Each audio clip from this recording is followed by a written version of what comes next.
Selamat sore ya, Bapak Ibu, Shalom ya. Shalom. Mengenai yang pada malam hari ini akan kita bicarakan adalah kedatangan Bapak Paus kita, Fransiskus ya, dari Vatikan Roma ya, untuk datang mengunjungi Indonesia.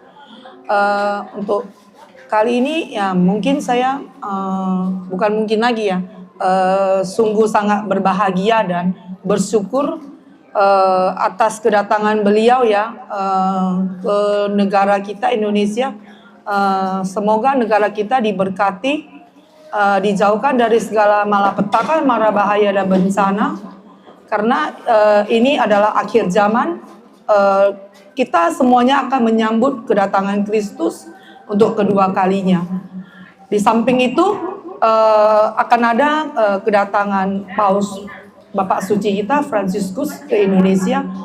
Kita mengucap syukur ya kepada Allah kita, Tuhan kita, dan Roh Kudus sebagai Tritunggal Maha Kudus, pemimpin dalam gereja agama Katolik ya. Di sini ada penyertaan Roh Kudus menyertai kita semua, khususnya diperuntukkan kepada umat agama Katolik yang ada di Indonesia dan bahkan yang ada di seluruh dunia. Welcome saja bagi semua agama. Kalau yang ingin datang untuk berkunjung, mungkin di sana ada penyertaan Roh Kudus, dan ada kedatangan Bapak Suci kita menyertai dan memberkati kita, ada blessingan ya. Di sini saya mengucap syukur ya dan berterima kasih banyak bahwa ada anugerah berkat rahmat yang berlimpah ruah dari Roh Kudus kepada kita semuanya. Ini aja yang saya rasa saya akan ucapkan. Terima kasih. Iya, Linda kan salah satu peserta yang akan ikut ya. Ke Jakarta atau ke Singapura? Ke Jakarta. Ke Jakarta. Berapa orang rombongan dari sini? Kata Pastor Yandi ada 18 orang. Oh, puji Tuhan. Dari Kristus Raja.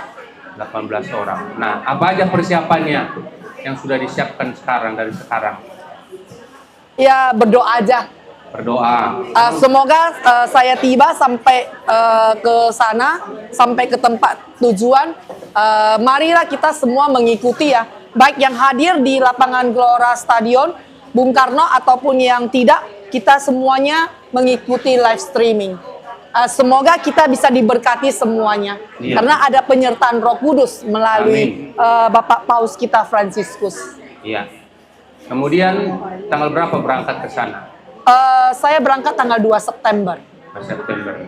Berarti tanggal 3 Paus sudah sampai ke Indonesia. Ya. Nah, sepengetahuan saya, informasi yang saya terima juga dari media bahwa kehadiran Paus di tanggal 3 pertama pertemuan dengan Bapak Presiden Republik Indonesia. Kenapa? Karena Paus ini juga perlu kita tahu bukan hanya gembala umat Katolik, tetapi dia juga seorang Presiden Vatikan. Ya. Pemimpin negara. Jadi dia punya jabatannya dua. Sebagai gembala, sebagai pemimpin umat Katolik seluruh dunia, dia juga adalah Presiden Vatikan. Ingat, Vatikan itu satu negara. Ya. Jadi ada negara di dalam negara. Maka dia juga bisa dikatakan dia disambut juga secara upacara kenegaraan. Karena dia seorang pemimpin negara Vatikan. Nah, kemudian Paus datang ke sini sudah ketiga kalinya menurut informasi saya datang. Sekitar tahun 70 pernah seorang Paus datang. Kemudian juga di tahun 89 Yohanes Paulus II yang sekarang sudah santo. Ya. Dan nanti pada tinggal September 2024 ini Paus Fransiskus. Nah, sebagai umat Indonesia, negara Republik Indonesia dan khususnya umat Katolik, ya kita bersyukur. Ada waktu, ada kesempatan bagi kita diberikan oleh Paus untuk datang ke bumi Indonesia ini. Yang pertama. Nah, bagi mereka ya juga yang ada waktu bisa datang mengikuti misa Ekaristi di Gelora Bung Karno, pertama-tama himbauan kita yang tidak ikut mungkin kita bisa melihat lewat live streaming. Ya. Tetapi paling tidak jaga kesehatan. Ya. Itu yang penting.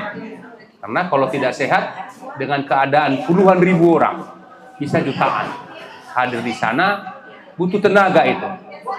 Dan hati-hati dalam desakan-desakan di pintu keluar maupun di pintu masuk. Karena berkumpul di seluruh Indonesia. Jangankan kita di luar Jawa, yang di Jawa saja kalau dikumpulkan sungguh luar biasa banyaknya. Apalagi di luar Jawa. Nah, itu kira-kira ya yang merupakan wejangan bagi kami.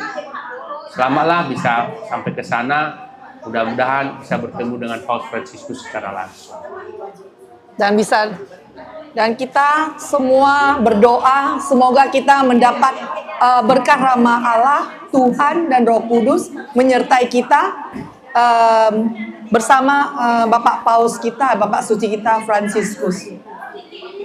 Dari kongregasi kepausan yang terakhir kalinya. Ya. Saya rasa semoga Tuhan selalu memberkati di bumi Indonesia ini, dan kita pun berdoa lewat doa Rosario untuk 5 benua perdamaian dunia yang pada akhirnya terjadi perang dunia. Akhir-akhir ini kita pun berdoa semoga perdamaian dunia ditegakkan di muka bumi ini, dan semoga lewat dari kedatangan kehadiran Bapak Fransiskus bisa mendamaikan dunia ini dan memberikan rahmat kesejahteraan Allah Tuhan melalui karya penyertaan lewat Bapak kita Fransiskus Paus, Bapak Suci kita. Amin. Iya, memang kita harapkan Paus Fransiskus itu kan seorang pimpinan umat Katolik yang ke-266. Dan dia itu menggantikan Santo Petrus seperti yang sampaikan tadi di khotbah. Dan dia itu bisa dikatakan memiliki kuasa penuh dalam magisterium, dalam ajaran gereja. Iya. Kemudian mereka punya kewibawaan sebagai pengganti daripada Kristus di dunia. Iya. Juga termasuk Sebagai pemimpin dalam mereka pemimpin umat, ajaran dan mereka agama juga Katolik. pemimpin juga dalam ajaran Agama gereja Katolik. Katolik, maksudnya gereja yang satu, kudus, Katolik dan apostolik. Dan dia juga dengan kardinal-kardinalnya itu tidak mudah sebenarnya memimpin dunia, bukan memimpin satu negara. Berapa ratus negara yang ada umat Katolik tentu menjadi wilayah daripada kepausan. Dan yang menjadi pembantunya itulah para uskup-uskup kita. Nah, kedatangan dia ke Indonesia ini mudah-mudahan memberikan efek yang baik ya, terlebih toleransi antara umat beragama dengan Indonesia dan antara umat beragama dengan Indonesia. Kenapa? Kalau saya lihat dari schedule Paus itu setelah bertemu dengan presiden akan masuk ke dalam gereja katedral, bertemu dengan para uskup-uskup, para romo, para suster-suster, dan dia singgah sebentar ke sekolah, kemudian ke KWI, atau KWI duluan, baru ke gereja katedral, konferensi wali gereja Indonesia, baru nanti bertemu dengan para tokoh-tokoh agama di Masjid Istiqlal, dan besoknya merayakan Ekaristi. Ya. Nah, itulah kira-kira yang saya tahu schedule-nya di sana. Nah, itu tanggung jawab dari kepada Keuskupan Agung Jakarta yang paling utama di sana. Nah, kita yang berangkat dari sini seperti Linda, dengan siapa berangkat di sana? Sendiri? Sama teman. Sama teman. Hotel sudah di? Enggak, kita tinggalnya di Greenby. Di Greenby, dekat Gelora Bung Karno itu juga? Oh, jauh lagi? Katanya agak jauh. Jauh. Harus duduk naik busway. Busway ya. Nah, koordinasi dari Medan ini saya kurang tahu siapa koordinasinya, karena saya lihat mereka ada bed nama itu kemarin mereka buat. Mana tahu nanti melalui keuskupan masing-masing dibagikan bed nama peserta masuk. Ada dress code-nya itu yang lengket di badan kita. Nah, itu saya nggak tahu siapa yang dicari di Medan ini. Ada sih sekitar hampir 200 dari Medan ini yang berangkat. Kemarin saya lihat dari data yang masuk, tapi bisa juga melebihi. Para imam juga nggak semua ikut dari sini. Kemarin pastor kami juga, pastor dari Komisi Kitab Suci pun tidak ikut juga ke sana. Itu sekilas yang saya tahu tentang kehadiran Paus. Kalau ada yang Linda tanyakan lagi, mungkin ya kalau bisa saya jawab, ya saya jawab. Saya kasih tahu. Saya rasa sudah tidak ada lagi yang akan saya pertanyakan Pak J. Semuanya sudah saya tahu melalui doa lingkungan. Itu selalu dikatakan sama Pak J. Di samping sebelum saya menjadi agama Katolik yang resmi, saya belajar terlebih dahulu selama 1 tahun. Katekumen. Ya, katekumen. Oke, saya rasa sudah jelas di sini. Ya, luar biasa Linda. Semoga menjadi Katolik yang sejati sampai Amin. akhir hidup. Ya, amin Pak J. Pertahankan iman, terus rajin Ekaristi, Ya, rajin lingkungan, itu pegangan kita.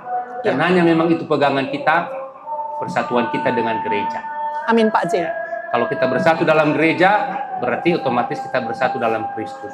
Ya, Ingat, Kristus, adalah pemimpin. gereja adalah tubuh Kristus itu sendiri. Ya. Dan gembalanya adalah Kristus. Ya, Wakil gembalanya Paus Fransiskus Ya. yang akan datang ke Indonesia. Itu kira-kira cara mendekatkannya. amin. Amin.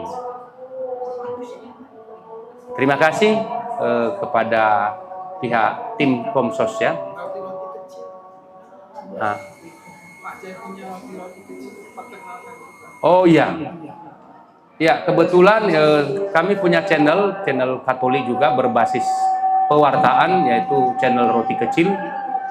Mungkin sudah banyak yang tahu karena sudah banyak di-follow oleh para Romo dan kita juga memfollow para Romo, dan sering kita di sana berdiskusi dialog tentang iman.